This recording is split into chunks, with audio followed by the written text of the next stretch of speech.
Irmãos, essa é a exposição de número 29, na exposição de Oséias. Nós estamos seguindo a série em Oséias, o amor pactual de Deus por seu povo. O tema da reflexão de hoje é a morte da antiga aliança e a esperança da nova aliança. Essa é uma mensagem, irmãos, bem teológica, então é uma mensagem mais densa, é uma mensagem do campo da teologia bíblica.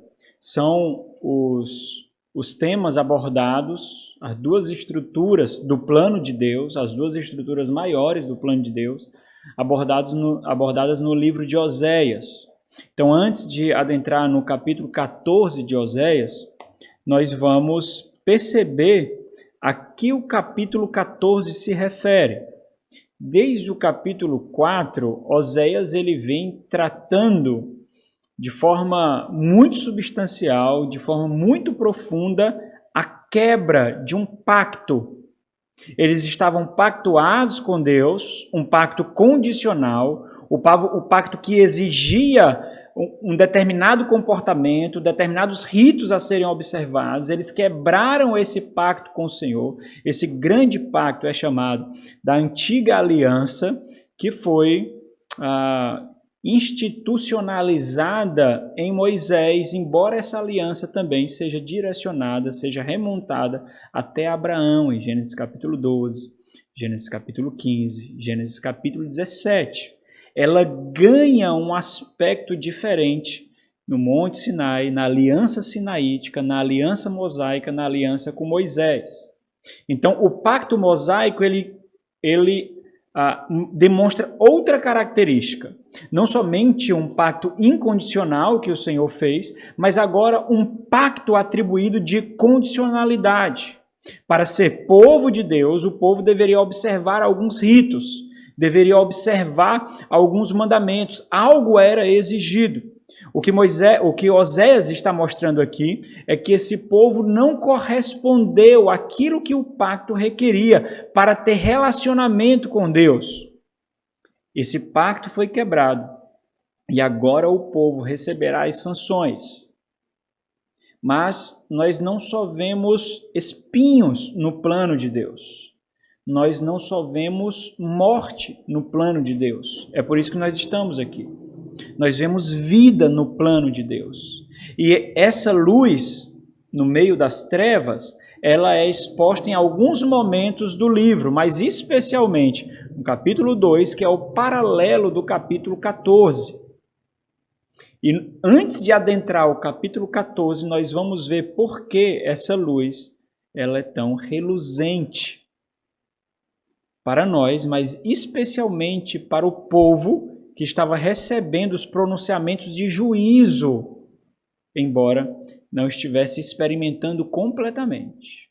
Então, antes de nós adentrarmos, vamos orar mais uma vez, rogando ao Senhor que fale conosco, que remova todas as dificuldades intelectuais, de entendimento, e aplique a sua palavra ao nosso coração, que por erro, por qualquer tipo de vacilo do pregador, a palavra do Senhor não deixe de ser aplicada e não deixe de nos confortar e nos exortar. Então, orem comigo. Nosso Senhor, mais uma vez nós nos colocamos diante da palavra do Senhor, não somente para lê-la, mas para meditar nela, com a esperança de que através dela nós sejamos exortados, admoestados pelo Senhor, mas também preenchidos de esperança, ó Deus. Que possamos enxergar de uma forma mais sólida o plano do Senhor na salvação de perdidos, na salvação de pecadores.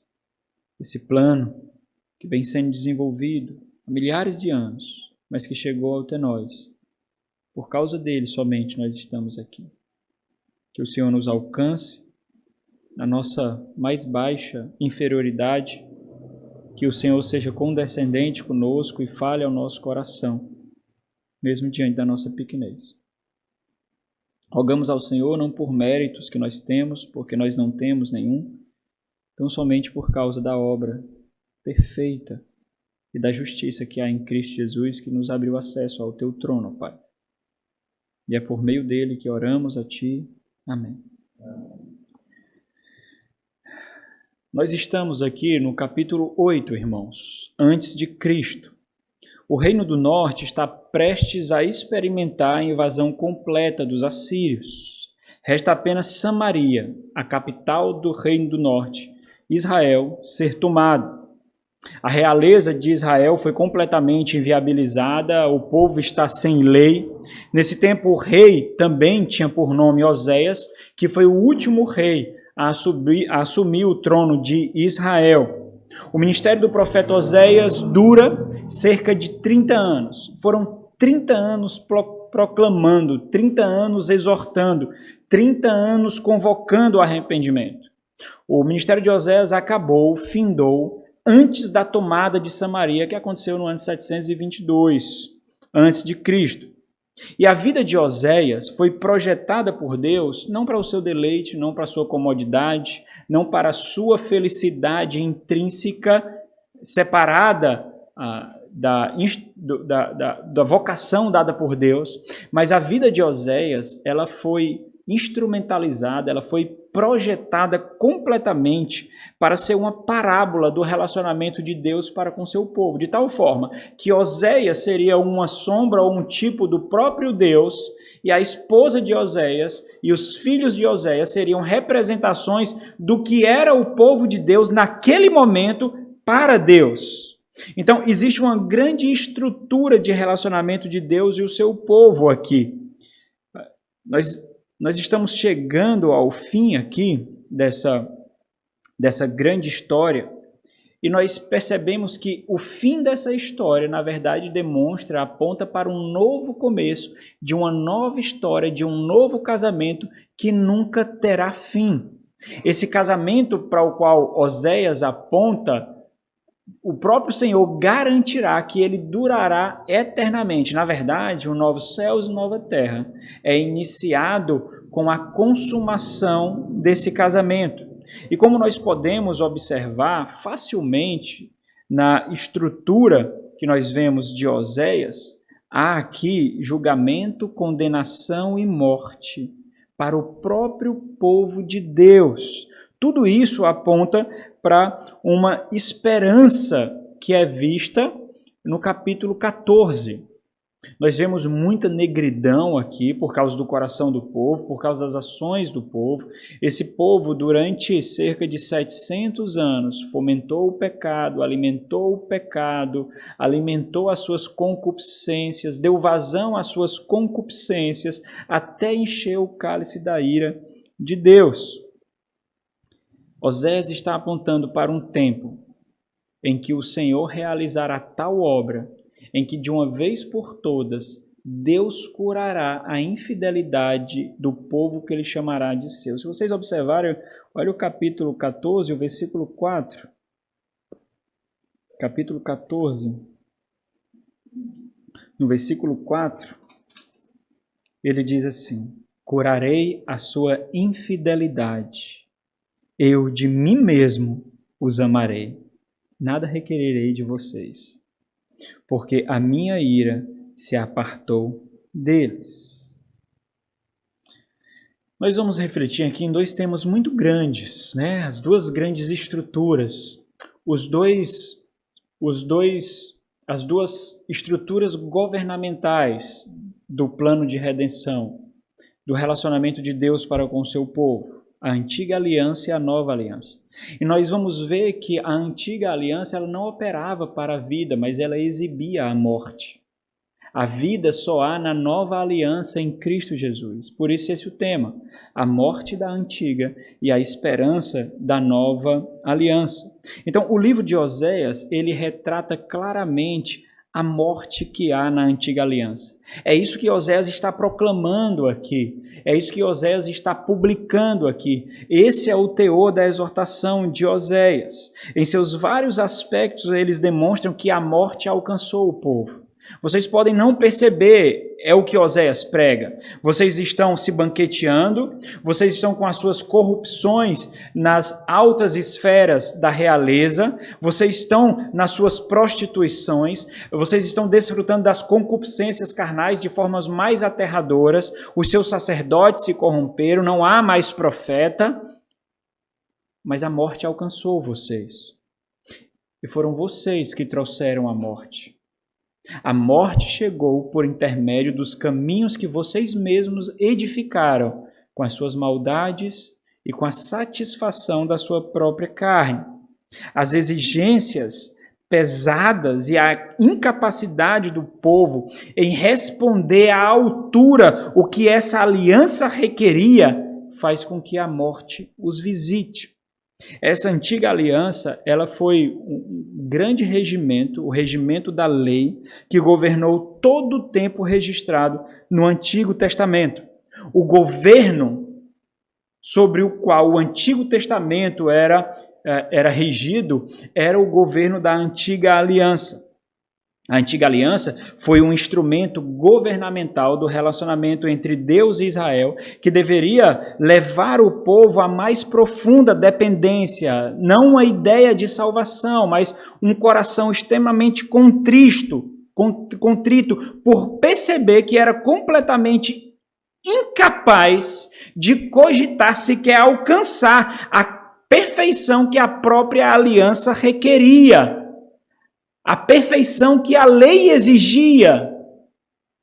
Mas não foi isso que o povo fez, não foi assim que o povo percebeu. O povo entendeu que os meros ritos poderiam construir para eles uma estrada de redenção a tal ponto em que eles poderiam dar vazão à sua própria carne e mesmo assim ter paz com Deus. Então nós vamos ver 3 pontos. A morte da antiga aliança, a esperança da nova aliança, e a morte da antiga aliança e a esperança da nova aliança em Oséias. Então vamos ver a morte da antiga aliança. É muito importante, irmãos, nós percebemos essa grande estrutura para nós compreendermos que Deus tem um plano. E aquilo que nós vivenciamos agora é apenas o resultado do desenvolvimento do plano de Deus, que um dia será completado com o retorno do Senhor Jesus Cristo para a consumação da sua obra. Esse plano ele tem 2 grandes bases. Dentro dessas 2 grandes bases, tem outras bases menores, mas essas 2 grandes bases são essas 2 grandes alianças, a antiga aliança e a nova aliança. A antiga aliança, que era direcionada para Israel, e a nova aliança, que era direcionada para todos aqueles que estão em Cristo Jesus, para todos os eleitos do Senhor, para o remanescente da fé. Para compreendermos devidamente esse plano, nós temos que compreender qual é a natureza, qual é a substância, qual é o teor da antiga aliança. O teor da antiga aliança é de morte. É isso que nós vemos. Essa morte é vista na própria essência da antiga aliança. Ela não tinha a finalidade, ela não tinha o propósito de oferecer vida, mas ela servia de condutora, de guia, ela servia de um instrumento pedagógico para ensinar a necessidade de esperança na promessa que foi apontada em Éden. Gênesis capítulo 3, versículo 15. Onde viria um descendente da mulher que faria aquilo que Adão não conseguiu fazer e restauraria o ideal de Deus em uma nova criação. Essa promessa ela foi especialmente enfatizada no relacionamento pactual de Deus com Abraão. É por isso que é chamado de pacto abraâmico. Gênesis capítulo 12, Gênesis capítulo 15, Gênesis capítulo 17, que é reafirmado em Isaac, em Jacó, que é reafirmado com perspectivas diferentes em Davi, que é estabelecido e realizado no nosso Senhor Jesus Cristo. Quando nós continuamos observando os próprios descritos ali, escritos do Antigo Testamento, nós podemos perceber que a essência da antiga aliança, qual é a essência da antiga aliança? Ela é uma aliança fundamentalmente, e esse aqui é o grande ponto de compreender o que é a antiga aliança, ela é uma aliança fundamentalmente condicional. Ela estabelece condições para fazer parte dela, para se manter nela. E é justamente nessa condicionalidade que está a morte. Porque é uma condicionalidade para a qual nós não conseguimos responder a contento ao que ela exige. Porque nós não temos como responder àquilo que ela requer, da forma que ela requer, na intensidade que ela requer e na perfeição que ela requer. Então, o que nós vamos fazer hoje? Nós vamos passear por vários textos, já que nós vamos ver um ramo da teologia bíblica, então nós vamos passear por vários textos das Sagradas Escrituras. Abra em Êxodo capítulo 19, próximo à entrega ali da lei. Êxodo 19.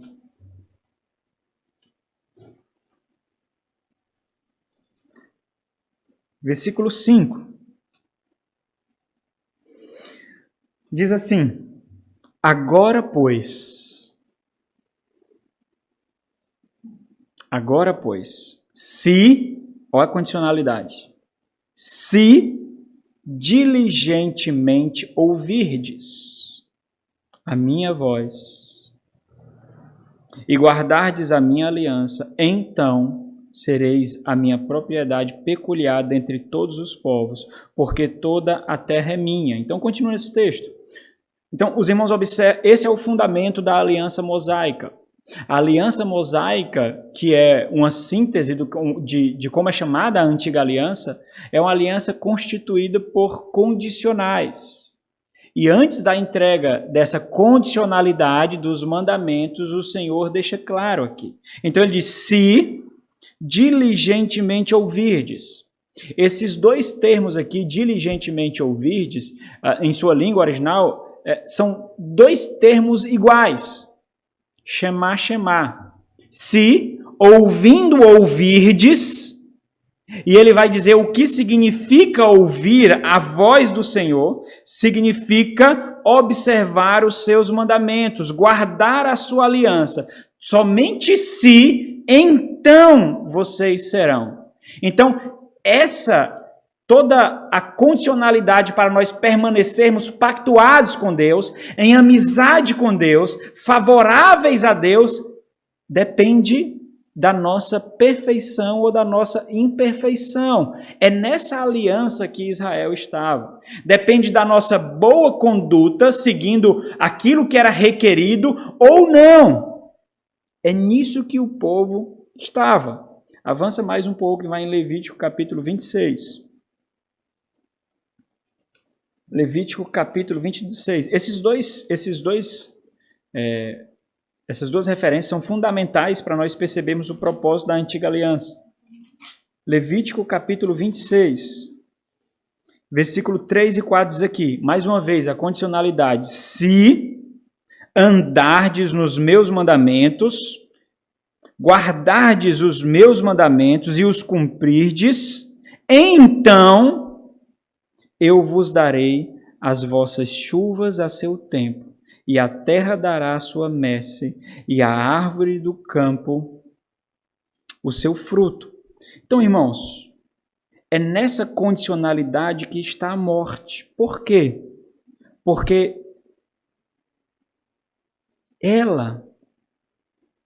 nós nos deparamos com a nossa carência de perfeição que ela requer. Quando esse se é apontado para nós, nós não correspondemos. Quando é requerido de nós perfeição moral, perfeição ética, perfeição de obediência, perfeição de contrição, nós fraquejamos, nós caímos, nós não conseguimos corresponder. E aí está essa morte. Avança muitos livros e vai em 2 Coríntios capítulo 3. Em 2 Coríntios, capítulo 3, onde Paulo fala, em todo esse capítulo, ele mostra a superioridade da nova aliança em Cristo Jesus e a inferioridade da antiga aliança em fazer justamente aquilo que ela requeria. No capítulo 3, versículo 6, diz assim: o qual, o Senhor Deus, nos habilitou para sermos ministros de uma nova aliança, não da letra. Ele está fazendo referência aqui à aliança da lei. Ele está fazendo referência aqui à antiga aliança, cujo seu regimento era a lei de Deus. Não da letra nós somos ministros, mas do Espírito. Ele está falando da plena obra do Espírito Santo na nova aliança, mas do Espírito. Por quê? Porque a letra mata. Por que a letra mata? Porque a lei, mostra que nós estamos mortos. É a lei que diz que nós somos corruptos. É a lei que diz que não há bondade no nosso coração. É a lei que diz que nós todos nos extraviamos.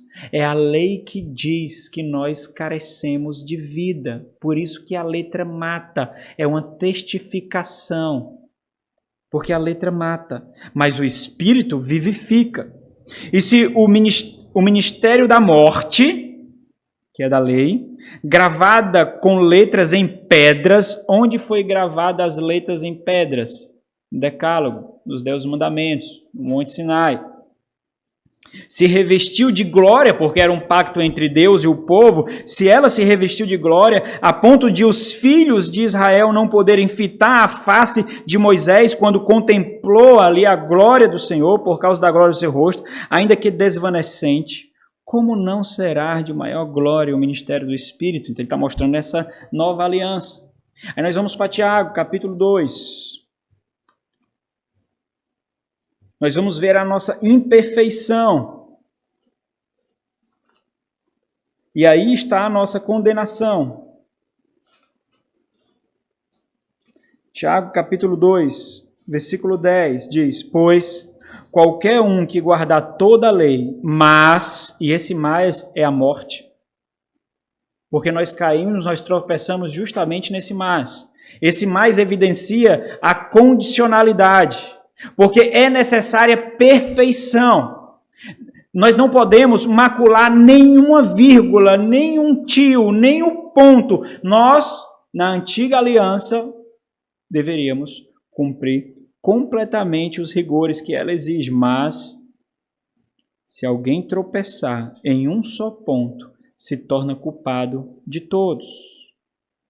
Nós vemos nas palavras de Paulo em Romanos capítulo 10. Romanos, capítulo 10.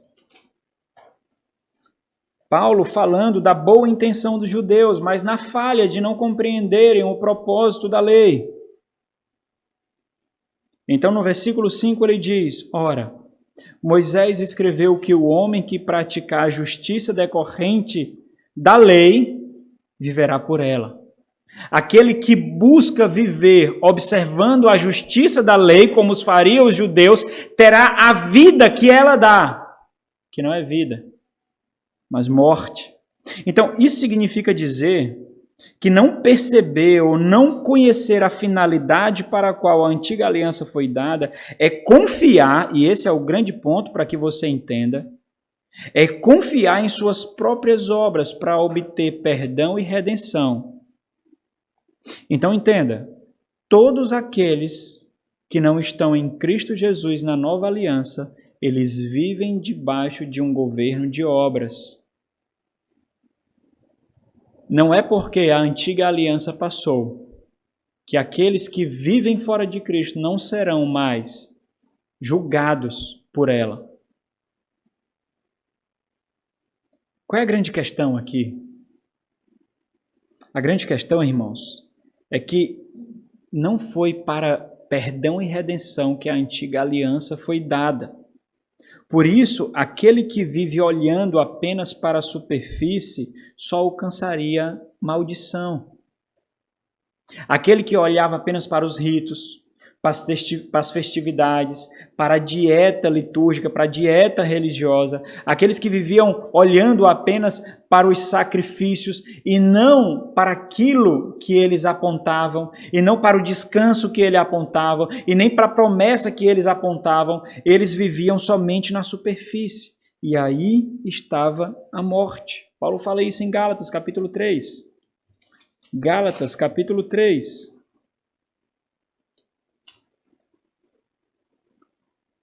Na verdade, os capítulos 4 e 3 falam massivamente do contraste entre a antiga e a nova aliança. Olha o versículo 10, Paulo diz: todos quantos, pois, são das obras da lei, estão debaixo do governo da antiga aliança, porque Paulo está falando aqui contra os judaizantes, que queriam impor a circuncisão para os cristãos. Todos quantos, pois, são das obras da lei, estão debaixo da maldição. Porque está escrito: maldito todo aquele que não permanecer em todas as coisas escritas no livro da lei, para praticá-las. Então Paulo nos mostra, continua aí, Paulo nos mostra claramente qual é o propósito da antiga aliança. O propósito da antiga aliança nunca foi dar vida, mas levar a dependência e esperança na promessa. Não é nos oferecer redenção por tentar obedecê-la. Tentar não garante redenção. Na antiga aliança era necessário perfeita obediência. A condicionalidade era obedecer para ser e não tentar obedecer. O propósito dela era nos levar à dependência. O propósito dela, diante dos seus rigores, era nos levar à convicção de impotência. Nós não conseguimos. E esperar o Senhor, Deus, enviar a solução. Olha o versículo 19 até o versículo 24, quando ele diz, qual, pois, a razão de ser da lei? Qual, pois, a razão de ser do governo da lei, da antiga aliança? Qual o propósito que ela foi dada? Gálatas 3,19. Ela foi adicionada, é evidente que tem um propósito, foi Deus que pactuou. Ela foi adicionada por causa das transgressões. E aqui é interessante, meus irmãos, porque se não houvesse lei, não haveria uma descendência piedosa. A humanidade teria se corrompido e se acabado completamente. Lembra dos tempos de Noé? Lembra a que ponto ficou a corrupção? A lei, ela serviu para se referir às transgressões de duas formas. Primeiro, para fazer com que o descendente chegasse até o ponto planejado por Deus. E aí, a lei, ela serviu de limitadores para que nós não fôssemos, ou para que o homem não fosse, ao máximo, ao ápice da sua corrupção, a fim de se extinguir, que levaria à extinção. Mas também nos serviu como instrumentos para apontar a nossa necessidade. Como nós saberíamos o que é o mal se a lei não nos apontasse? Como nós saberíamos o que era o certo e errado se a lei não evidenciasse isso para nós? Foi adicionada por causa das transgressões, até que viesse o descendente a quem se fez a promessa, e foi promulgada por mãos de anjos. Está falando de referência aqui, o envio ali do decálogo, dos 10 mandamentos no monte, pela mão de um mediador. A gente está falando aqui de Moisés. Ora, o mediador não é de um, mas Deus é. É porventura a lei contrária às promessas de Deus, já que tem tanto contraste? De modo nenhum. Deus não entra em contradições, porque se fosse promulgado, então entenda, e aqui está a essência do que significa a substância da lei. Se da antiga aliança viesse vida, para que seria necessária a nova aliança? Não seria necessário, porque já obteria vida na antiga. De modo nenhum, porque se fosse promulgada uma lei que pudesse dar vida, a justiça, na verdade, seria procedente da lei. Mas a Escritura encerrou tudo sob o pecado, para que, mediante a fé em Jesus Cristo, fosse a promessa concedida aos que creem. Mas antes que viessem a fé, estávamos sob a tutela, olha o instrumento pedagógico da lei, estávamos sob a tutela da lei, e nelas encerrados, e nelas guardados, para essa fé que de futuro haveria de revelar-se. De maneira que a lei nos serviu de aio, e esse termo quer dizer tutor, pedagogo, condutor. A lei nos serviu de aio para nos conduzir a Cristo, a fim de que fôssemos justificados não por ela, mas por fé. Qual é o grande ponto da questão aqui para que você entenda? Viver debaixo da antiga aliança significa não perceber, significa não compreender a sua finalidade. Os legalistas vivem debaixo dos rigores da antiga aliança, tentando buscar benefícios com Deus por suas próprias obras, por sua moralidade pseudo-boa, pseudo-ilibada. As seitas de todas as religiões, somente o cristianismo não vive debaixo da antiga aliança. Todas as religiões buscam salvação por suas próprias obras, por seus próprios méritos, por suas próprias perfeições. Todas. E eles serão julgados de acordo com o governo sobre o qual eles vivem. Se querem ser julgados considerando que são capazes de obedecer todos os pontos da lei, de olhar para aquele si, de olhar para aquela condicionalidade, de dizer amém, assim faremos, então serão julgados. Mas entenda, se quebrar um só, todos serão invalidados. Essa grande figura que é criada, essa grande imagem que é criada é o seguinte: você, só um grande digamos aqui, só uma ilustração muito, muito hipotética, porque todos os dias nós quebramos a lei de Deus, todos os dias, mas digamos, se obedecer e errar apenas em um, todos são invalidados. Aqui o Senhor está dizendo que se você passar, você vive 80 anos, 90 anos, se você passar 89 anos, 11 meses e 29 dias obedecendo perfeitamente a lei de Deus, se no último dia você tropeçar, tudo isso foi em vão. Tudo foi em vão. Por quê? Porque você colocou a si mesmo como fiador, como garantidor. E nós não temos dignidade ou perfeição para garantir nada, para sermos fiador de nada. Nós não temos valor em nós para sermos fiador nem de nós mesmos. Nós não temos. É isso que o Senhor está dizendo aqui. Então, todos aqueles que não compreendem a finalidade e vivem debaixo desse governo receberão a punição que ele exige. É essa punição que Oséias está apresentando. Então, esses livros, eles são, na verdade, muito evangelísticos. Porque eles estão mostrando que a nossa moralidade, a nossa ética, a nossa conduta, ela não garante para nós vitória, mas, na verdade, condenação, perdição, trevas. Essa antiga aliança, ela teve uma finalidade, e essa finalidade não era da salvação. E ela alcançou o seu propósito, por isso ela caducou. Hebreus capítulo 8, versículo 13. Por isso ela caducou, por isso ela chegou ao fim do seu propósito, embora nos sirva para nos ensinar sobre a mente de Deus, a santidade de Deus, sobre santificação. Mas ela cumpriu a sua finalidade, que foi, como diz Paulo em Gálatas capítulo 3, ela serviu de tutora, ela serviu de aia, ela serviu de guia para nos conduzir a alguém, a consumação da promessa feita em Gênesis, feita em Abraão, feito a Davi. Então entenda, viver debaixo da antiga aliança significa viver na superfície e se preocupar apenas com o exterior. Significa tentar se limpar com as nossas próprias mãos sujas. E não é assim que o justo vive. Não é assim que vive aquele que repousa em Deus. O ministério da antiga aliança é um ministério de morte, de maldição. Então nós adentramos um pouco mais nas Sagradas Escrituras e vemos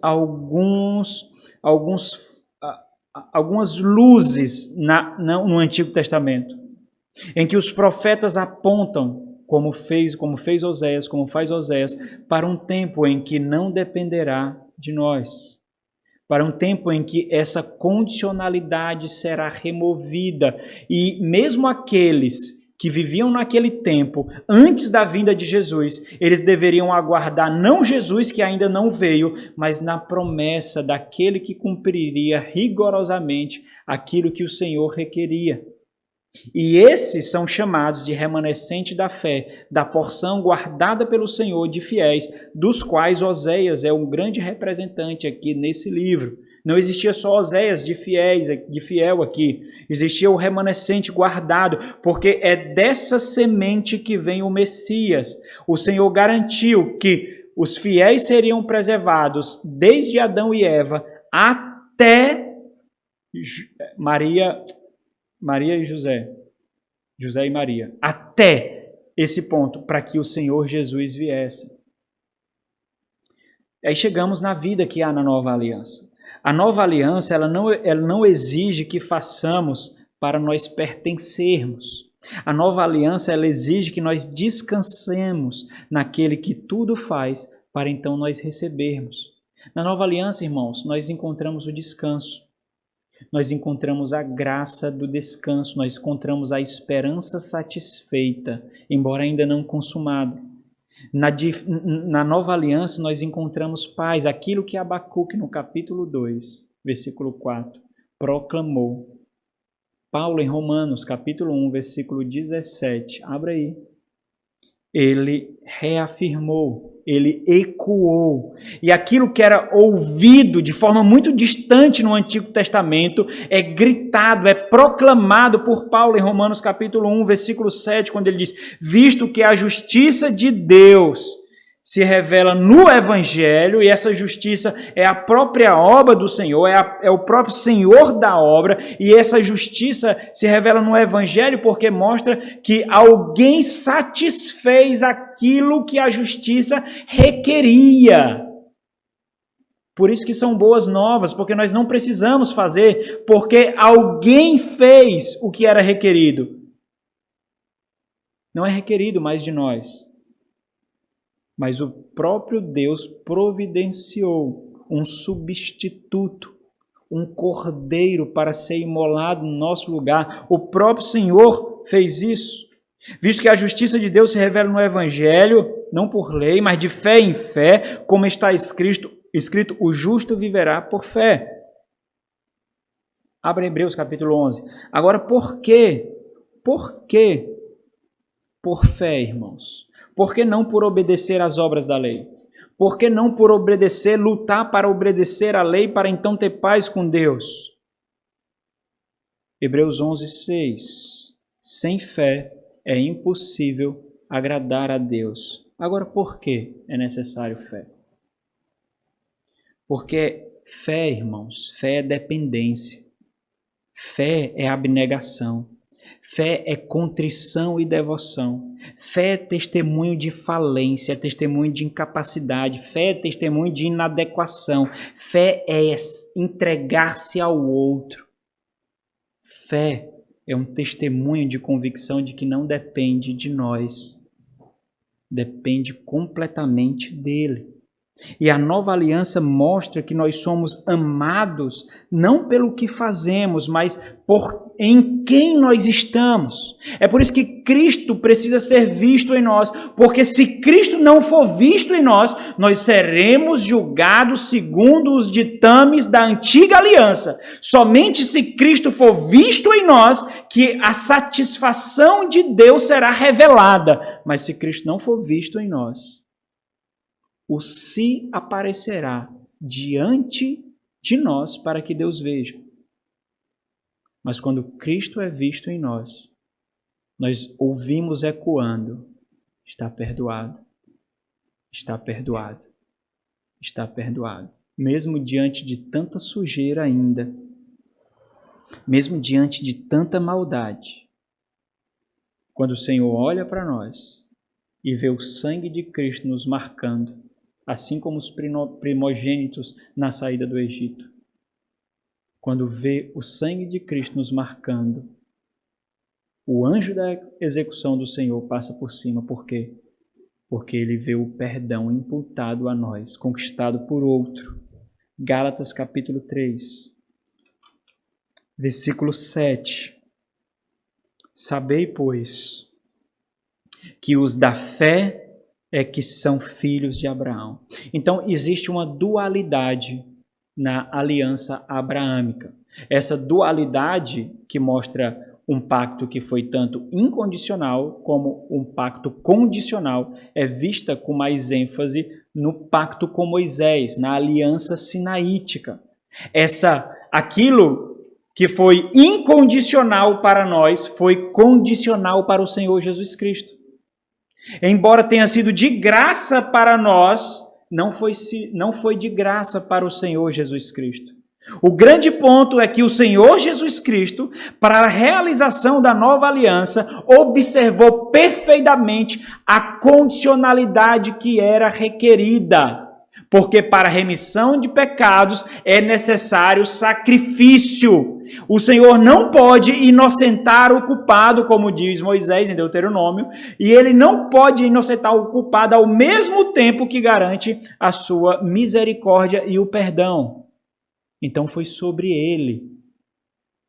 Foi completamente condicional para ele.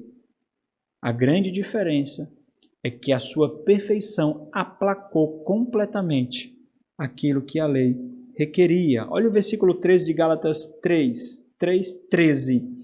Cristo nos resgatou da maldição da lei, o ministério de morte, fazendo-se ele próprio maldição em nosso lugar, porque está escrito: maldito todo aquele que for pendurado em madeiro, para que a bênção de Abraão chegasse aos gentios em Jesus Cristo, a fim de que recebêssemos pela fé o Espírito prometido. Então, na nova aliança, nós encontramos descanso das exigências da perfeição da antiga aliança. Hoje, a grande luta é nos despojarmos dos fardos da busca por aceitação, da busca por aprovação, da busca por reputação, da busca de tudo aquilo que envolve temor aos homens e não temor a Deus. Essa é a grande luta. Pode ser requerido alguma coisa da sua parte para que você me tenha como amigo, para que você me tenha como uma pessoa gentil, para que você me tenha por uma pessoa boa, para que você me tenha no seu círculo de amizade. Você pode exigir alguma coisa de mim, implicitamente, interiormente, você pode exigir isso. Mas do relacionamento com Cristo, nada é exigido de nós, porque até a fé é Ele que opera em nós. É Ele que opera em nós toda a obra. Por quê, meus irmãos? Porque senão não seria garantido que esse pacto não seria quebrado. De forma completamente diferente. A natureza é completamente outra, a substância é completamente outra, a estrutura é completamente outra. A antiga aliança era uma aliança quebrável. A nova aliança é impossível de ser quebrada. É por isso que tem apóstatas da igreja, mas não tem apóstatas da nova aliança. Porque nenhum se perderá. Nenhum. É impossível que aquele que nasceu de novo abandone o Senhor. É impossível, é impossível. Porque se isso acontecer, o Senhor fracassou na nova aliança que foi criada em Cristo Jesus. Porque nenhuma de suas ovelhas será perdida. Nenhuma. Então as pessoas podem se desviar da igreja, as pessoas podem perambular pelo mundo por um determinado tempo, satisfazendo as suas concupiscências, as suas vaidades, mas se ela for do Senhor, ela não morrerá sem retornar para o Senhor. E aqui, meus irmãos, entenda, ordinariamente isso acontece quando a pessoa retorna para a igreja, é a embaixada do rei, mas existem casos extraordinários em que há reconciliação, mesmo sem que a pessoa retorne para a igreja, no seu leito de morte, nos seus momentos finais ali de vida, em momentos que ela se vê incapacitada, impossibilitada. Mas entenda, é impossível se achegar para o noivo e desprezar a noiva. É impossível isso. O extraordinário acontece algumas vezes, mas a forma comum é a forma ordinária de ser. O Senhor Jesus Cristo, abre Romanos capítulo 8, o Senhor Jesus Cristo é a perfeição exigida da antiga aliança. E fazendo isso, ele é o fiador, ele é o mediador da nova aliança. Romanos capítulo 8. Versículo 2 e 3 diz assim: porque a lei, e aqui tem dois tipos de lei, é importante a gente distinguir aqui para a gente não confundir, porque a lei do Espírito da vida, aqui ele está falando da nova aliança, em Cristo Jesus, te livrou da lei do pecado da morte. Aqui ele não está falando nem da antiga aliança, nem da nova, ele está falando do poder do domínio do pecado, certo? Então, a lei do Espírito da vida em Cristo Jesus te livrou da lei do pecado e da morte, porquanto, agora ele vai falar da antiga aliança, porquanto o que fora impossível à lei, a antiga aliança, no que estava enferma pela carne. Por quê? Que interessante, irmãos, porque ele está dizendo que o que foi impossível à lei, no que estava enferma a carne. Por quê? Porque a lei exigia a nossa perfeição, mas a nossa carne, a nossa natureza é fraca e imperfeita demais. Por que a antiga aliança não concedeu o que nós precisamos? Por causa da nossa fragilidade, por causa da nossa corrupção, por causa da nossa inabilidade de fazer o bem.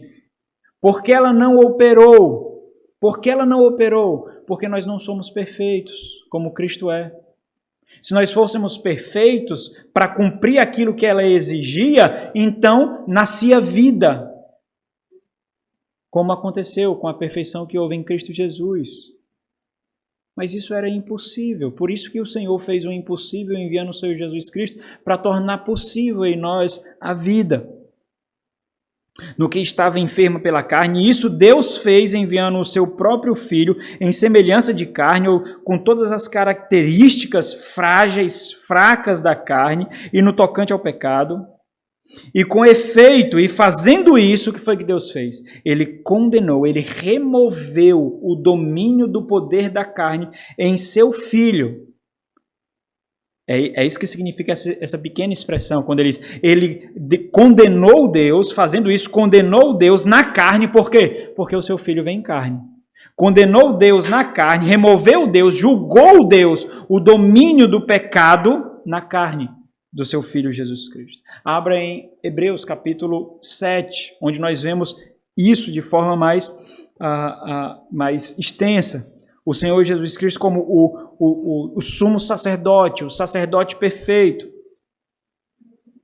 Hebreus capítulo 7, versículo 11 diz assim: se, portanto, a perfeição houvera sido mediante o sacerdócio levítico, pois nele baseado o povo recebeu a lei, que necessidade haveria ainda de que se levantasse outro sacerdote? E aqui ele começa a apontar para o Senhor Jesus Cristo. Que sacerdote? Um sacerdote segundo a ordem de Melquisedeque. Por que a ordem de Melquisedeque? Porque Melquisedeque não tem genealogia. E ele faz referência aqui, por Melquisedeque não ter genealogia, faz referência à falta de identificação de início. Portanto, é um sacerdócio eterno, segundo a ordem de Melquisedeque, segundo a ordem do sacerdócio eterno, segundo a ordem de Melquisedeque, e que não fosse contado segundo a ordem de Arão. Por quê? Porque o Senhor não vem nem da ordem dos levitas, nem da ordem de Arão, mas da ordem de Judá, onde não havia sacerdotes. É um novo sacerdócio. Pois quando se muda o sacerdócio, então entenda, necessariamente há também mudança de lei. Porque aquele de quem são ditas essas coisas pertence a outra tribo, da qual ninguém prestou serviço no altar. Pois é evidente que o nosso Senhor procedeu de Judá, tribo a qual Moisés nunca atribuiu sacerdotes, porque era de Levi ou de Arão. E isto é ainda muito mais evidente quando, à semelhança de Melquisedeque, se levanta outro sacerdote, constituído não conforme a lei de mandamento da carne, por isso mostrando essa eternidade, mas segundo o poder de vida indissolúvel. Portanto, se testifica, tu és sacerdote para sempre, segundo a ordem de Melquisedeque. Portanto, por um lado, se revoga a anterior ordenança por causa da sua fraqueza e inulidade. E aqui é um ponto, irmãos, ela não fornecia aquilo que ela requeria. Por isso que ela era fraca e inútil, porque ela exigia o que ela não fornecia para que fosse experimentado. E essa é a grande diferença que nós vamos ver daqui a pouco. Pois a lei nunca aperfeiçoou coisa alguma. Por isso que ela serviu apenas para conduzir até aquele que aperfeiçoa. E por outro lado, se introduziu esperança superior, que é o nosso Senhor, pelo qual nos achegamos a Deus. Olha o versículo 22. Por isso mesmo, Jesus se tem tornado fiador de superior aliança. Avança um pouquinho, vai no capítulo 8, versículo 6. Diz assim: agora com efeito, obteve Jesus ministério tanto mais excelente quanto é ele também mediador de superior aliança, instituído com base em superiores promessas. Avança mais um pouquinho, capítulo 9, versículo 15. Diz assim: por isso mesmo, ele é o mediador da nova aliança, a fim de que, intervindo a morte para a remissão das transgressões que havia sobre a primeira aliança, recebendo a promessa da eterna herança, aqueles que têm sido chamados. Então, irmãos, todos aqueles que estão em Cristo na nova aliança entendem que, embora sejam importantes os ritos e as cerimônias, eles não salvam. Aquilo que nós fazemos como exterior deve ser um transbordar de algo interior. Foi para isso que o Senhor deu os sacrifícios. Foi para isso que o Senhor deu as dietas religiosas. Foi para isso que Deus deu as festividades. Não era para dançar, se banquetear, festejar. Não era para imolar animais. Não era para oferecer mantimento à tribo de Levi. Não era. Era para expressar, para servir de condutor, para servir de guia, para expressar o que era requerido do coração. Nós podemos aqui a todo instante louvar o Senhor e o seu coração não louvar. Nós podemos exibir aqui todo mês, todos os momentos que nós nos achegamos à mesa do Senhor, o significado da ceia. Mas você pode tomar o pão e o cálice sem discernir esse significado. Mas eles continuam sendo expressões visíveis daquilo que deve acontecer interiormente. Por isso que eles não são desprezados, por isso que eles são importantes, porque são guias, são condutores, são sombras que nos revelam a plenitude de algo ainda maior, ainda mais superior, a esperança do que aguardamos. Você pode me enganar enquanto a sua conversão e eu posso lhe batizar, mas se você não tiver nascido de novo, você só tomou um banho muito rápido. Não significou nada. Mas os ritos são importantes. As cerimônias são importantes. Mas em si mesmas, elas não operam aquilo que elas demonstram. Aquilo que elas exibem. Elas não operam. Completamente diferente da doutrina da teologia católica, em que o ato opera aquilo que ele simboliza. Abra o Salmo 71. O Salmo 71. Entenda, não é a sua boa conduta que eleva você à presença de Deus. Meus irmãos, isso tudo que eu estou falando aqui, se você captar um pouquinho, você vai entender como evangelizar os perdidos.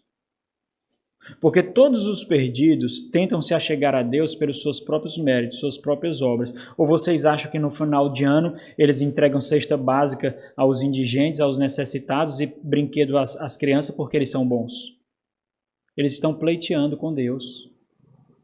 Eles querem reforçar, eles querem evidenciar que eles fazem coisas boas. É isso que eles querem fazer. Não é sua conduta, sua boa conduta moral que vai colocar você, elevar você à presença de Deus, mas a sua dependência ao Senhor Jesus Cristo. E eu acho que nesse salmo aqui, o salmista, no Salmo 71, no versículo 6, ele captou essa expressão muito vividamente. Olha, o ponto dele é de que a dependência dele esteve no Senhor desde o seu nascimento.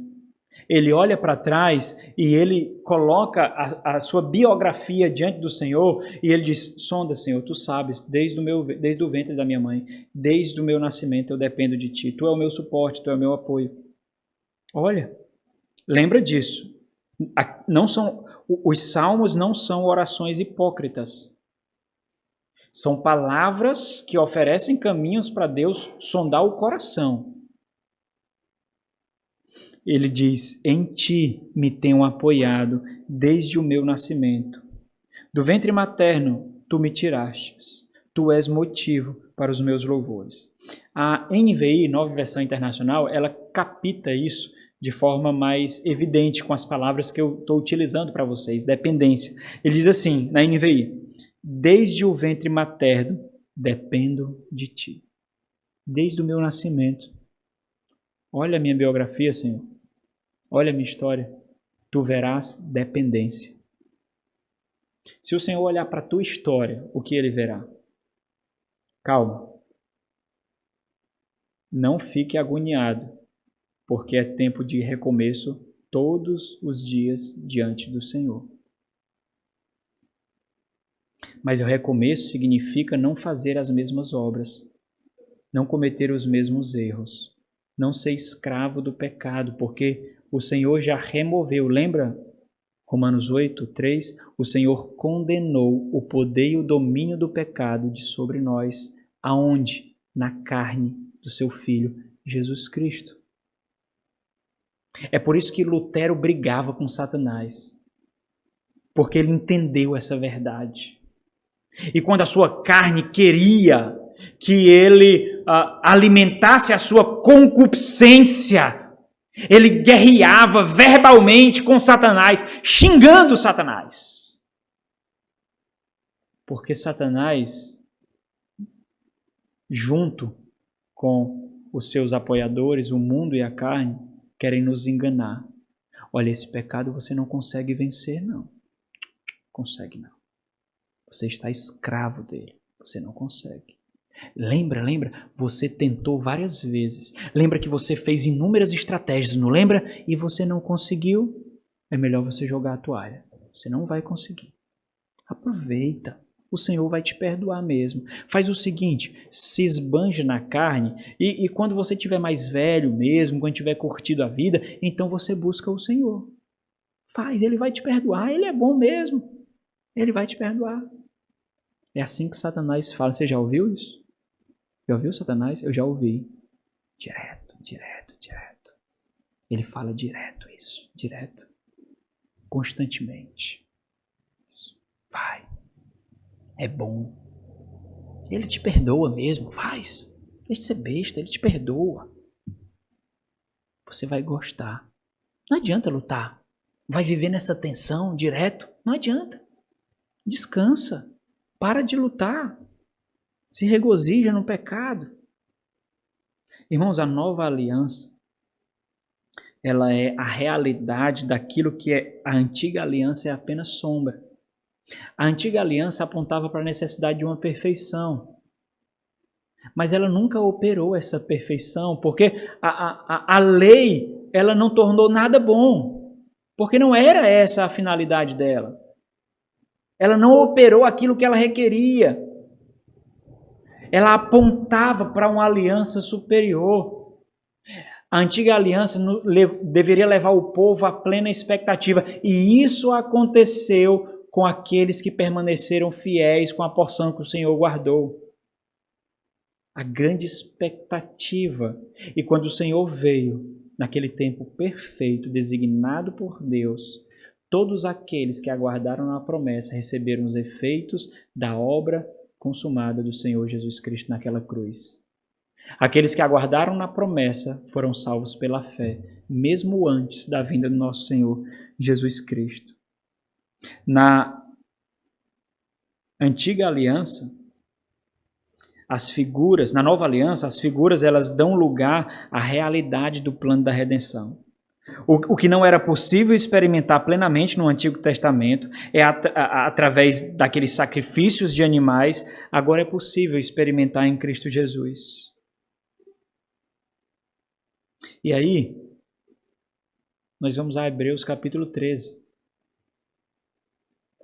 Nós vemos que aquilo que era sombra é experimentado agora naqueles que estão pactuados na nova aliança,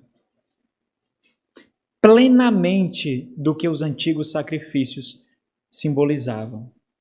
Hebreus 13, versículo 15. Por meio de Jesus, porque assim Deus recebe, por meio de Jesus, pois, oferecemos a Deus sempre sacrifício de louvor. Onde acontece o louvor? Não é aqui, não. O louvor acontece aqui. Sacrifícios de adoração, sacrifícios de amor, sacrifícios de devoção. Onde acontece isso? Aqui. O Senhor garantiu. Ezequiel 11, Ezequiel 29, Ezequiel 36, Jeremias 31. O Senhor garantiu, dando-nos um coração que faça isso. O que não aconteceu na antiga? Sacrifícios de louvor, que é fruto de lábios que confessam o seu nome. As palavras que saem dos nossos lábios são formadas aonde? Coração. Então, para a gente sintetizar esses dois pontos aqui, qual é a diferença fundamental entre as duas alianças? Anote isso daí. A antiga aliança não opera aquilo que ela exige. Ela exige perfeição, mas ela não opera a perfeição. A antiga aliança não opera aquilo que ela exige. Aí você coloca aí Hebreus 8:7 e Romanos 8:3. A nova aliança, ela concede aquilo que ela exige. Romanos 8:2, Gálatas 3:24. A nova aliança, ela exige vida e ela concede vida. Ela exige arrependimento e ela concede arrependimento. Ela exige dependência e ela concede contrição. Ela concede devoção. Ela concede a sensibilidade para amar o Senhor. Essa é a diferença fundamental, irmãos. É por isso que a antiga aliança é morte. Porque ela grita a nossa incapacidade, nossa impotência e nossa imperfeição. E não nos oferece um bote salva-vida, onde nós encontramos apenas na nova aliança em Cristo Jesus. Por isso que é a promessa que nos conduz lá. A promessa que veio muito antes da aliança sinaítica. Está lá em Gênesis, capítulo 3, versículo 15. Então, para a gente concluir aqui, já que o tempo demandou muito, vamos ver brevemente como a morte da antiga aliança e a esperança da nova aliança é esboçada por Oséias. Então, os capítulos 1 a 3, eles são capítulos biográficos de Oséias, onde Oséias mostra claramente que o povo quebrou o pacto com Deus. A mulher de Oséias era uma prostituta, era uma adúltera, e ela simbolizava o que era o povo no seu relacionamento conjugal, pactual com Deus. Por isso que é importante entender que casamento é um pacto. Quando se quebra um casamento, há a quebra de um pacto. Então, o casamento, irmãos, é uma grande parábola do relacionamento de Deus com o seu povo.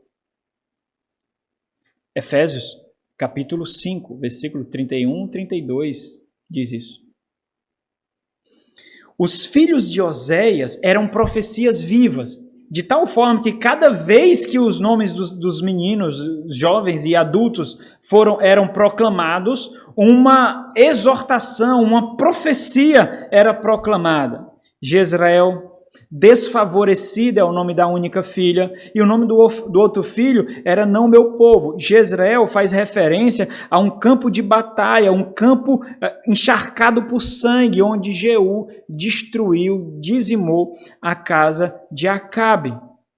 e onde Israel perdeu a sua independência para os assírios. Desfavorecida é justamente a punição do povo. O povo agora é um povo desfavorecido. Literalmente significa compaixão retirada, não amada. E o outro filho, não meu povo. É uma expressão viva de que o povo perdeu o privilégio de ser povo de Deus. Mas entre esses pontos, irmãos, vamos abrir em Oséias rapidinho. Entre esses pontos, esses grandes campos de escuridão, o que é que nós vemos? Nós vemos feixos de luz. No meio dessa escuridão, o Senhor nos dá esperança. Então, entenda, isso é importante para perceber que nós podemos estar encharcados de pecado, meus irmãos. Mas sempre nós teremos a esperança em Cristo Jesus. Sempre. Aqui em Oséias, num grande vale de negridão, nós vemos feixos de luz sendo expostos por ele. Até mesmo aqui no capítulo 1, que é densamente negativo, nós vemos luz. Olha o versículo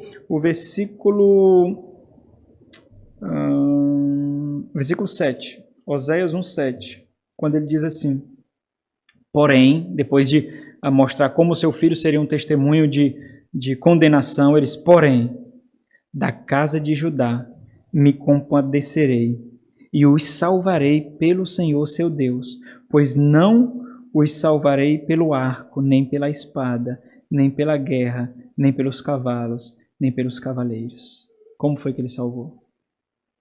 Pelo um bebê. Foi pelo bebê? Pelo um bebê que cresceu e foi perfeito. Não foi com guerra, foi com humilhação e morte. Foi assim que ele salvou. Aí, olha mais na frente o versículo 10. Novamente, outro fecho de luz. Ele diz, todavia, depois de pronunciar a sentença nomeando o filho desfavorecido, no versículo 10, não meu povo, desculpa, versículo 9, não meu povo. No versículo 10 ele diz, todavia, o número dos filhos de Israel, e aí vocês lembram da profecia de a quem? O número dos filhos de Israel será como a areia do mar. Não lembra de Abraão? A areia do mar, que se não pode medir nem contar. E acontecerá que no lugar onde se lhe dizia, vós não sois meu povo, e aqui ele está mostrando o alcance aos gentios, se lhes dirá, vós sois filho do Deus vivo. Então nós vemos esses feixos de luz. Mas o ponto de Oséias é de que ainda não é tempo. O momento de vocês é de condenação. Esse é o grande ponto de Oséias, do capítulo 4 até o capítulo 13. Ele cria um cenário de tribunal. Olha o capítulo 6, versículo 7, para mostrar que eles receberão a punição por terem quebrado o pacto com Deus, mas eles transgrediram a minha aliança. O que é transgredir aqui? Esse termo faz referência a desprezar, a passar por cima, a pisar. Eles menosprezaram a minha aliança, eles quebraram a minha aliança. Como quem? Como Adão. O capítulo 8, no versículo 1, também mostra isso. Então nós vemos acusação, apelos, evidências, testemunhos, sentença e juízo. E no capítulo 4, no versículo 1, ele diz o seguinte: ouvi a palavra do Senhor, vós, filhos de Israel. Por quê? Porque o Senhor tem uma contenda com os habitantes da terra. Olha como é que interessante. Ele está dizendo que outros receberão a punição porque Israel falhou em cumprir a missão que recebeu, de ser luzeiro para as nações. Por causa do único testemunho de justiça, verdade, fidelidade, amor e conhecimento, por causa desse único testemunho da terra ter se corrompido, o povo não sabe mais o que é fidelidade, amor e verdade, porque não há expressão na terra desses atributos de Deus, porque era o povo que deveria testemunhar isso. Ouvi a palavra do Senhor, vós filhos de Israel, porque o Senhor tem uma contenda com os habitantes da terra, porque nela não há verdade, nem amor, nem conhecimento. Conhecimento aqui é aquela palavra yadá que faz referência a conhecimento por lealdade, conhecimento de Deus. E aí, então nós vemos uma liturgia fúnebre. No capítulo 13, no versículo 6, versículo 14. uma sentença de julgamento sem esperança. Então nós ouvimos o juiz proclamando, quando ele diz, versículo 14 do capítulo 13. Se você não colocou os pontos de interrogação aí, coloque, porque aqui são perguntas. Eu os remirei do poder do inferno, eu os tirarei da morte, e os resgatarei da morte. Então ele chama os algozes, os verdugos, os carrascos para executar a sentença de quem quebra o pacto com Deus. E ele diz, onde estão, ó morte, as tuas pragas? Vem executar. Executa. Onde está, ó inferno, a tua destruição? E ele finda, de forma triste e sombria. Meus olhos não veem em mim arrependimento. Tem duas palavras para arrependimento no Antigo Testamento, Shuv e Adá. Shuv e Naham. Shuv nunca é usado para Deus, porque faz referência a mudar de ideia, mudar de direção, e Deus não muda. Sempre é usada para homem, se refere a arrependimento naquilo que a gente conhece no Novo Testamento como conversão. Naham, embora seja arrependimento, não quer fazer de forma diferente porque se arrependeu. Quer dizer compaixão.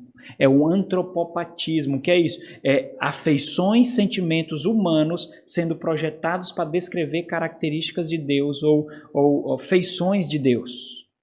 Então, aqui arrependimento significa não terei piedade, não terei compaixão. Não vejo diante de mim compaixão e nem piedade. Não vejo. Versículo 16, nós vemos a sentença de condenação da antiga aliança sobre a capital de Israel, que representava todo o reino do norte, quando ele diz, Samaria levará sobre si a sua culpa. O que é que o Senhor faz na nova aliança? Ele remove de nós o quê? A culpa. Eles serão julgados sem um fiador, porque eles são fiadores deles mesmos. Eles serão julgados sem um mediador, porque eles estão com mediadores completamente corrompidos e a lei testifica contra eles. Portanto, Samaria levará sobre si a sua culpa. O que é a redenção? É a remoção da culpa. O que é a remissão de pecados? É a remoção da culpa. O Senhor, irmãos, removeu de nós a culpa. Por isso que foi sobre Cristo. Ele jogou sobre Cristo. E a nossa culpa, os flagelos da nossa culpa, foi sobre ele. Samaria levará sobre si. E eu criarei um cenário, então, para que você perceba como isso foi grave. Se rebelou contra seu Deus. Cairá a espada. Seus filhos serão despedaçados. E as suas mulheres grávidas serão abertas pelo meio. E isso aconteceu no exílio. O reino do norte foi completamente tomado e dizimado, desmantelado pela Assíria. O reino do sul foi pelos babilônios, depois que os babilônios derrotaram a Assíria. E eles foram levados para o cativeiro. O capítulo 2, irmãos, de Oséias, ele é um oráculo. O que é um oráculo? O oráculo é uma revelação daquilo que o Senhor fará no futuro. Ele faz paralelo com o capítulo 14. O capítulo 14, ele não fala de agora. Ele também é um oráculo. Ele é uma revelação daquilo que acontecerá no futuro. E no capítulo 2, nós vemos mais um feixe de luz. Esse feixe de luz mostra, mais uma vez, que o Senhor tomará uma mulher. Essa mulher também será uma adúltera, essa mulher também será uma prostituta, essa mulher simboliza aqui o povo, mas o Senhor fará algo diferente. O Senhor mudará o seu coração. O Senhor limpará ela e ela será completamente do Senhor. Como o Senhor vai fazer isso? Conquistando completamente o seu coração, inclinando o seu coração e fazendo ele devoto ao Senhor. Ao versículo 14 do capítulo 2, ele diz assim, portanto... Capítulo 2 é o capítulo da esperança aí também, como capítulo 14. Capítulo 3 também mostra esse novo casamento. Portanto, eis que eu a atrairei. O Senhor está dizendo aqui que seduzirá, conquistará esse povo. Aqui é o que nós conhecemos por chamado irresistível. O chamado eficaz. É quando o Senhor chama, através do seu Santo Espírito, a proclamação do Evangelho aos seus eleitos, e ele não pode resistir. Quando o Senhor nos toca, nós somos completamente deles. E o que o Senhor fará? O Senhor mostrará que só é possível viver em sua dependência. É o que ele diz, ó, e a levarei para o deserto. O deserto é o que? É o lugar de ensinar dependência. E lhe falarei ao coração, e falarei ao centro das suas vontades, ao centro das suas afeições. E aí ele continua no versículo 16, ele mostra isso que um dia acontecerá como uma profecia. Ele diz, naquele dia, quando isso acontecer. No versículo 18 ele diz novamente, naquele dia, quando isso acontecer. E no versículo 19 ele diz, desposar-te-ei comigo para sempre. Por que é para sempre? Porque será uma aliança inquebrável. Será uma aliança incondicional. Então entenda como isso é importante. Ninguém pode lhe roubar das mãos do Senhor. Por isso que Paulo fala com tanta ênfase em Romanos capítulo 8. Por isso que João capítulo 10, Jesus Cristo garante que nenhuma das suas ovelhas serão arrebatadas de suas mãos. Nenhuma! Porque você está seguro nele. Você está seguro em Cristo Jesus. Ele foi preparar morada para nós, o nosso lugar está garantido, Ele nos selou com o seu Santo Espírito, nos marcando como propriedade dEle, nós somos dEle, ninguém toca em nós somos dEle. Aguardamos herança, na esperança do retorno do Filho amado, Rei e Senhor, para consumar a sua obra, que não virá agora como uma criança desprovida de força, mas virá como Rei, a segunda pessoa da Trindade, com poder e glória, subjugando inimigos, e ali toda língua confessará e todo joelho se dobrará, e nós estaremos ali, na multidão de testemunhas, adorando o nosso Senhor, naquele grande banquete, onde nós seremos tomados de uma vez por todas, perfeitos e glorificados, sem mácula ou ruga, sem pecado algum. Naquele dia. Versículo 21, mais uma vez ele diz, naquele dia. Agora ele está chamando Israel para que Israel seja favorável a ele. Mas a Israel não é. Mas naquele dia o povo do Senhor será. Quando ele diz, naquele dia, quando isso acontecer, serei obsequioso. Obsequioso aqui é ser favorável, é responder como requer. Serei favorável, diz o Senhor.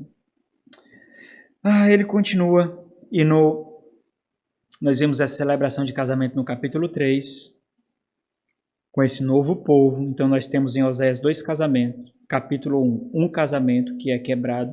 Capítulo 3, outro casamento, o novo casamento, que é o testemunho da nova aliança em Cristo Jesus, com essa nova noiva, com esse novo povo, que são todos aqueles que estão pactuados na nova aliança em Cristo Jesus.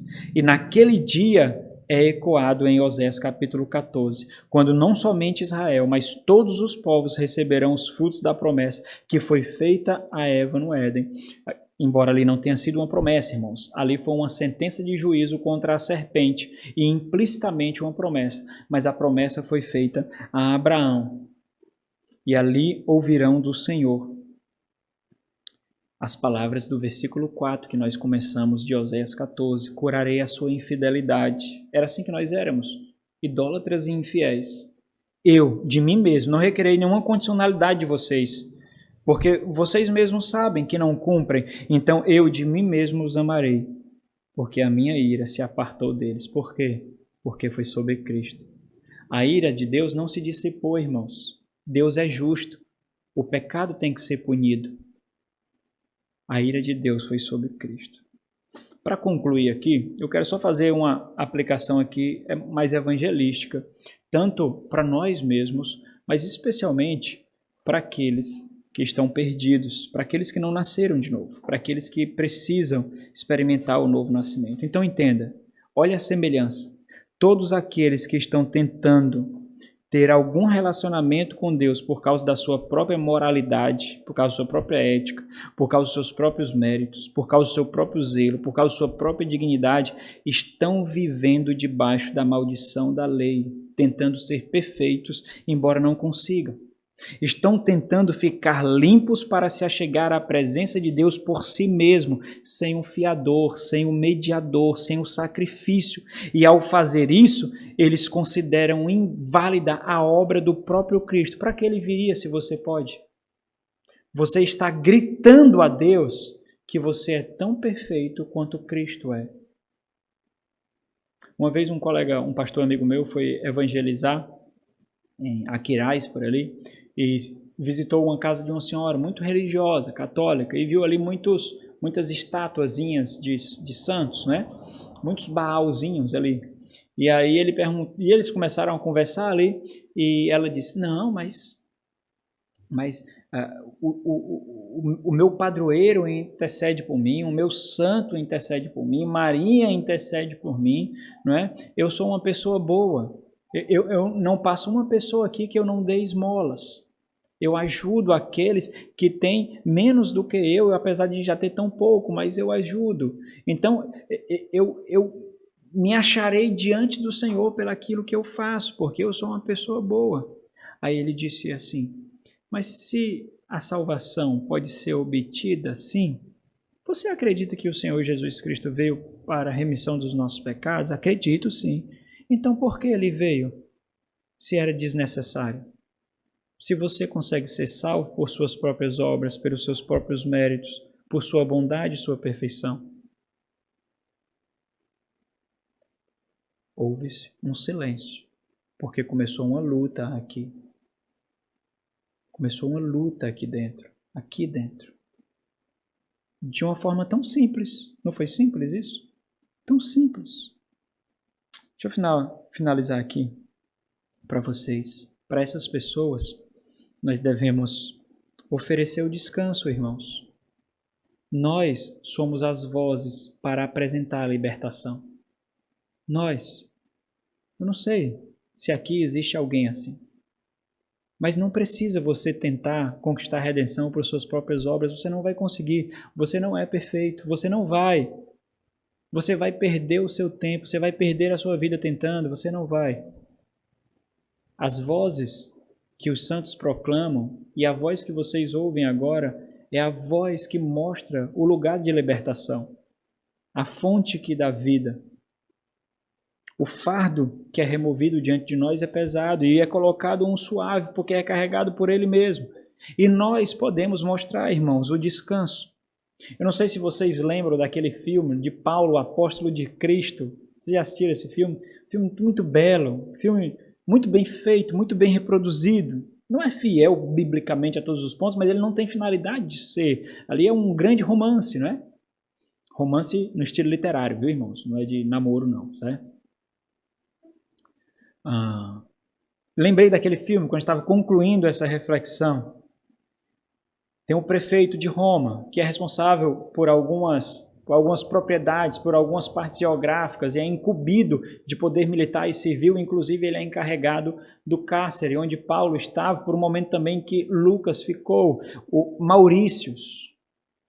E naquele diálogo ali, Paulo, em determinado momento, diz o seguinte: não é preciso um homem inteligente para olhar ao redor e saber que no mundo falta alguma coisa. Olha que interessante. Nós sabemos que no mundo falta alguma coisa, você não sabe? O mundo, meus irmãos, ele oferece aquilo que ele não pode conceder. Ele oferece felicidade, mas a sua felicidade está submissa às circunstâncias. Ele oferece paz, mas a sua felicidade é escrava das circunstâncias. Ele oferece prazeres, mas os seus prazeres são escravos da própria carne. Eles oferecem contentamento, mas eles não mudam corações. O mundo ele oferece aquilo que ele não pode dar, embora todos sejam atraídos pela vaidade dos seus pensamentos e por sua própria cobiça. É o que Tiago diz no capítulo 1, por sua própria concupiscência. Mais na frente, um novo diálogo se inicia, novamente Paulo e Maurícios.